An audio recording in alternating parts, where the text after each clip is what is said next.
Okay, hey everybody, welcome to another episode of On the Wrist from Off the Cuff. Today we have a follow-up video that has been a long time coming. A lot of it had to do with, of course, a long time for the bracelet option to be released. But also, of course, the channel's been a little bit of a hiatus while I've been getting caught up with other projects and other things. So, this, of course, is another review from the brand Stowa. Really great brand. A little bit about it. It was founded in 1927 back in Germany. It's a micro brand with very strong ties to the original Flagger and Bauhaus model watches. This particular watch, of course, is a diver. And some key common characteristics in design language when you're looking at a diver, what you're going to look for is, of course, water resistance through some type of screw down crown, something tough, legible, has a dive time bezel and a diver's extension if possible. So this is, of course, the Prodiver Blue limited edition. Now this basically, it's a limited edition version of a model that's been evolving since 1963. So a lot of heritage and a lot of original design language, which is something that's really hard to find these days. So this is actually number 199 of 200, but let's go ahead and zoom out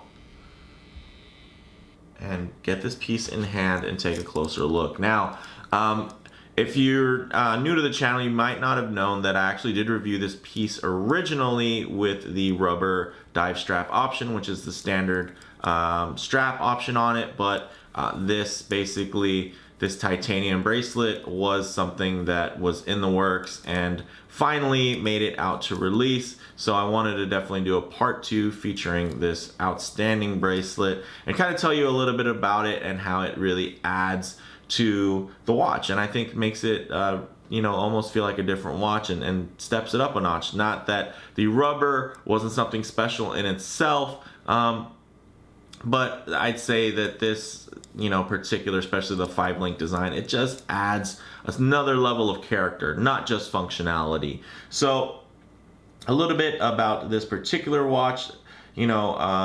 It's going to be $1,150 on rubber and about $1,300 on bracelet, and you can buy that direct from Stowa. And I think it's still a pretty good value at that price, considering the grade of levels, the grade of of movements that Stowa uses. Normally they're top grade. You can't tell on this one, and it's not advertised, but it's definitely been keeping great time. And then also the finishing, and then there's also heritage there. So it's definitely nice. This Stowa, I'd say it really differentiates itself from kind of your standard micro brand in that it has a lineup and it has heritage. It dates back pretty far. So I really like what they're doing. And then from a design standpoint, Stowa's winning design awards literally on a yearly basis. So they definitely are doing something right. The aesthetic might not be totally tailored to you, but I think it's something that definitely has a niche. And they're really keying in on, that particular kind of design aesthetic. Here, definitely more very bold design in appearance and then also in execution. So specs wise, this is a 42 millimeter diameter watch with a 15.6 millimeter height. It is titanium, which is really beautiful and lightweight. Although this definitely is a more substantial watch head, so it doesn't feel super light because it's actually a fair amount of titanium there. But I'd say if this was a steel watch, this thing would probably wear much larger. And it's gonna wear larger visually because it does have those really extended and wide lugs.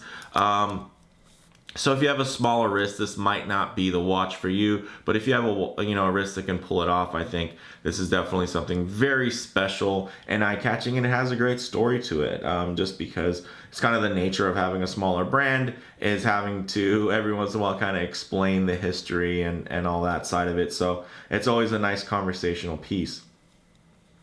Now, the crystal is a double dome sapphire with inner AR coating. So as you can see, even at angle, still very legible there. from that standpoint. When you only have a single dome, basically that means it's going to be domed on the outside but not on the inside, which is going to create distortionate angle. When you have a nice double dome sapphire, it really keeps everything very legible. I know a lot of people, when they hear double dome, they just think it's a high dome or something like that. It really just has to do with the cut and not necessarily the height of the crystal. Now, as far as the bezel goes, it's a 60 click unidirectional rotating bezel with an aluminum insert. And this has definitely been a point of contention for many people. You know, they pick this up and they think, oh man, this bezel is so loose, it has so much play. I wouldn't say it has a lot of play. It definitely is a 60 click bezel. You know, it's going to be looser. There is some play, I'd say, up and down, side to side. But the action itself is actually really good, which I think is subjective. Some people might pick this up and go, oh my gosh, what is this? Oh man, my SKX has tighter action than this. But, you know, as you can see, there's a slight amount of play. But when it stops so hard. You know, to me, it has a purposeful stop. Versus sometimes you can tell when there's something that's very loose. So as you can see, you know, there is going to be some movement there, but it's not anything that would ever, like, you know, oh, you hit your wrist on something and then this is going to go somewhere. It's not. It takes an effort to turn the bezel, and it stops when it wants to, I should say, when you want it to stop. But yeah, it's not the tightest action ever. It's, you know, some people have been very disappointed. Some people don't really care. Some people love it because they actually take this watch diving and they need something that's gonna have that tactile feeling where they can really measure out how many clicks it is without necessarily paying attention to too much of how it looks when they're doing it. So, you know, that is definitely a point of contention for the watch. But to me, it's not an issue. It does have a screw down crown, which is signed, of course, with the Stowa logo, as you can see. You know, decent threading action. I think nothing to complain about. I think it would be nice to have a couple more threads when you're screwing it down to feel a little bit more secure. But, you know, of course, this is a, you know, 1,000-meter dive watch. So I think you'll be fine as far as water resistance goes. This thing is definitely built for it. I know there's a lot of the times when it comes to kind of bridging the gap between design and execution, where you want something to be functional, but you also have to make it feel, you know, functional and kind of have, it's basically the confidence inspiring portion of the watch, right? Does it inspire confidence? And one of those things that inspires confidence is bezel action, is putting down that screw down crown and screwing it in. Now, although this may be completely capable of those things, there's other watches that are less capable that will probably give you a better feeling in hand just because of the way they're executed. So again, there is some differences there, right? So you know, just like when you drive a car, there might be one that's, you know, definitely more capable in the right hands, but then there's other ones that you can just jump into and they'll give you the confidence to, you know, drive like a madman. So something to think about before you purchase something like this, which it's definitely, I'd say, a more polarizing watch just from a design aesthetic. And then when you get into the execution, I'd say there's definitely other things to consider as well. Now, the movement is an automatic ETA 2824-2. Of course, can't mention the 2824 without calling it a workhorse movement. Easily serviceable, you know, the whole 9 yards. Really great piece. You know, and they're becoming more and more available because the Swatch Group, I think, is starting to feel the squeeze with basically they kind of pushed a lot of brands to start sourcing other movements, and then of course also coming out with in-house movements, which makes it harder for the Swiss watch brand to you know, well, anything under the Swatch Group brand basically really justify, hey, our ETA movements are really good, when there's other companies that are coming out now with very comparable and of course more modern and more upgraded movements, and now in similar price ranges. So I think that's kind of why ETA kind of did change direction, and they are making themselves more available because, of course, they want to make sure these movements are still desirable. So when they put it, in a Longines, in a Rado, in a Hamilton, in a Tissot, you still want that movement, and you're seeing that you're getting it at a great deal because, of course, they have market share. It's it's part of their kind of family umbrella of products.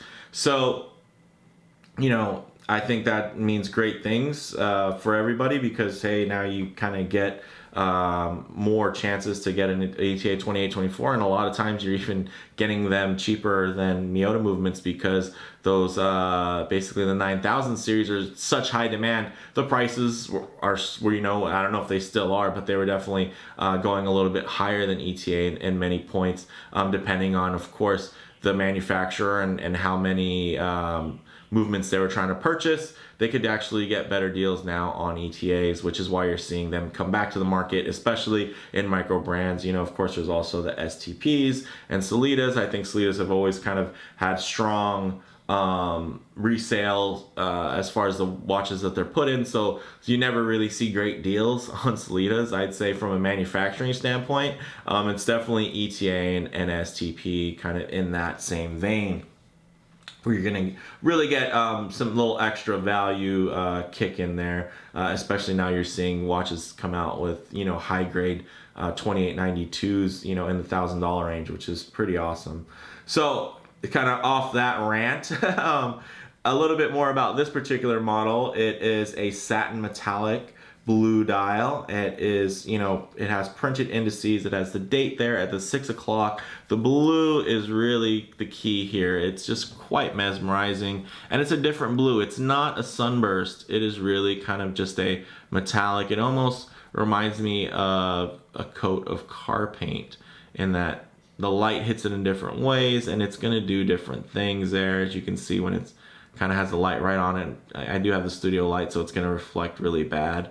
But as you can see, really beautiful bright blue dial in certain lights, and then on other lights it looks black, right? So really cool, and definitely a different take, and I think it really adds a lot of character here, where they could have easily just gone with kind of the sunburst style, which I love, if you've seen any of my other videos. But I think this definitely adds another dimension of kind of design choice and quality to the piece, because it is definitely executed really, really well. Now, the lume on there is Swiss C3 Super Luminova, and man, you can tell.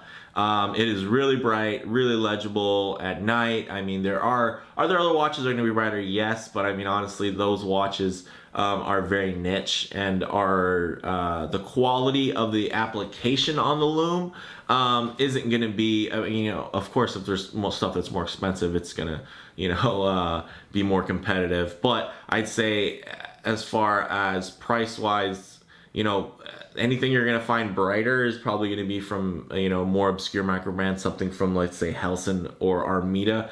And those are just basically lume beasts, and, you can't really compare those because they're almost anomalies in the range. And then, of course, the application of lume isn't going to be as good as you're going to see here when we do get the lume shot. Now, the water resistance is, of course, 100 atmospheres or 1,000 meters, which comes out to roughly 3,030 feet. Definitely deeper than I would ever go, or any human probably could go, but still really nice to have that overbuilt. That's kind of the nature of dive watches, right? It's that overbuilt nature, and same thing with supercars, right? You have a car that can do over 200 miles an hour. Are you ever going to be able to do that? Probably not. But it's nice to know you have it there if you need it, right? So if this accidentally falls off a ship, you can feel pretty confident that it'll probably make it to the bottom without breaking. It might take you a while to find it, but hey, it's probably going to be waiting for you there, definitely at the bottom of a lake, but even at certain parts of the ocean. So I think that's pretty cool. Of course, it does have a 22 millimeter lug width, and the metal bracelet, which is specifically what's different here, is really cool. It actually has a very different design. So now, although it has a 22 millimeter lug, it actually has 25 millimeter wide as you can see, it actually comes out further than the lug itself. So it's actually 25 millimeters up here, then it'll taper down to a 22. So it definitely affects the way that it wears. But because of this articulation here, I mean, come on.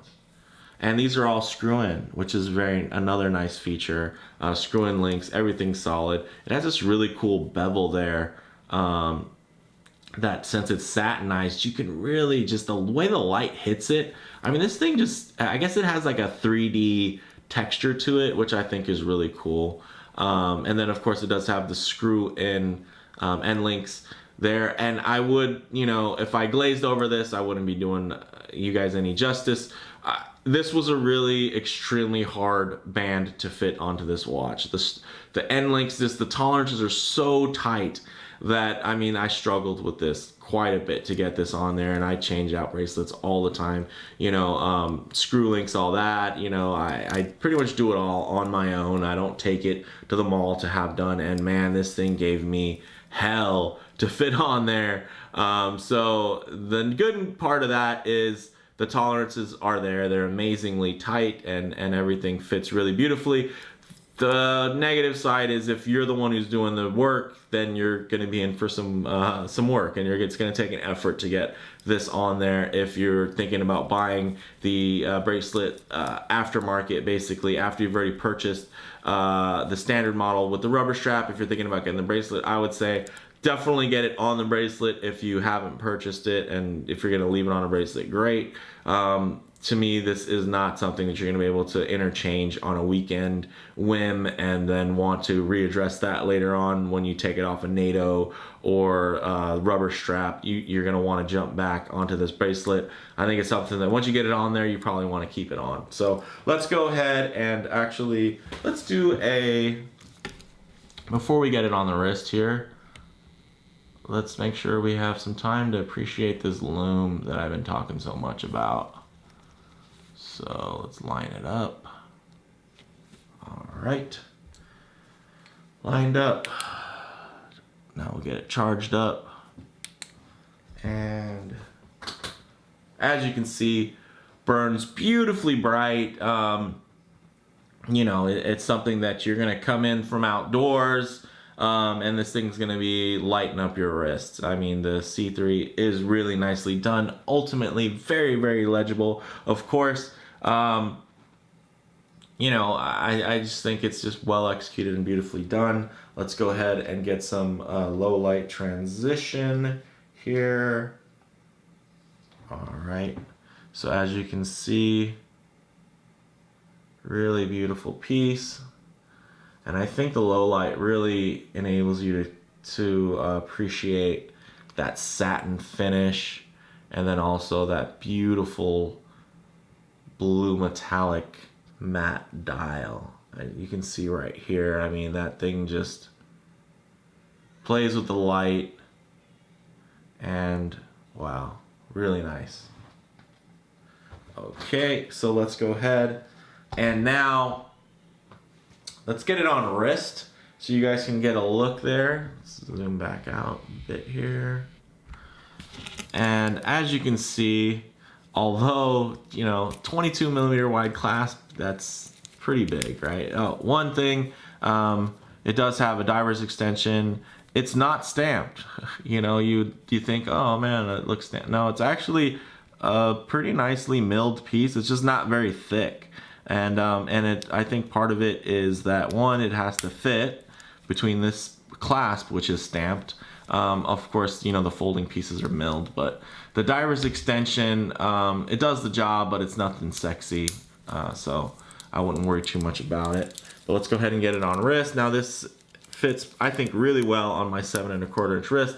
Up close, it's gonna look really big, but down here, I think it wears really well. And of course, that 5-link design makes this thing wear amazing. And then I think honestly the 5-link design is something that is innately very German feeling. You know, of course you see this on really some old school Fliegers and whatnot as well, and very few divers will have something like this. I mean, they'll have a Jubilee, but I think this was definitely the right choice. And look at the way the light catches those bevels again. So it's so many different hues and different shades, warmer tones, because of course this is titanium versus steel, which I think has more cooler tones. But I think it just wears really well. Feels very purposeful. It's, you know, definitely a tool on the wrist and a tool watch in general. If you have the wrist to pull it off, or maybe you just got a big old meaty hand, I think you'll definitely see here that this thing wears really, really well. So let me know what you guys think in the comments below. You know, what did I miss in the review? If you think I did miss anything, go ahead and make sure to check out the review on rubber strap there. Hopefully none of my information's changed over time. But really the bottom line here is it's an amazing, you know, original, you know, timepiece. It's bold, dynamic, design is really great. It's a great diver, you know, and it has the specs slash chops to back it up. It's definitely an overbuilt tool watch, and it looks it. It is one of those ones where it's selling you exactly what it is. I mean, you know what I mean? There's plenty of watches out there you've seen that have that nice tough look, big wide lugs, and then they got like 100 meters water resistance, and it's like, really, or that's really a thick watch. You know, you're talking 14 plus millimeters diver, and then it's 200, 300 millimeters. 200, 300 meters water resistant. This one, it's gonna have the size for a reason, and you know, I just like that about it. It's very upfront and transparent in what it is, it has a very cool style to it as well. So yeah, if you liked the video, please do hit like. If you haven't already, please subscribe for more content just like this. Thanks, guys.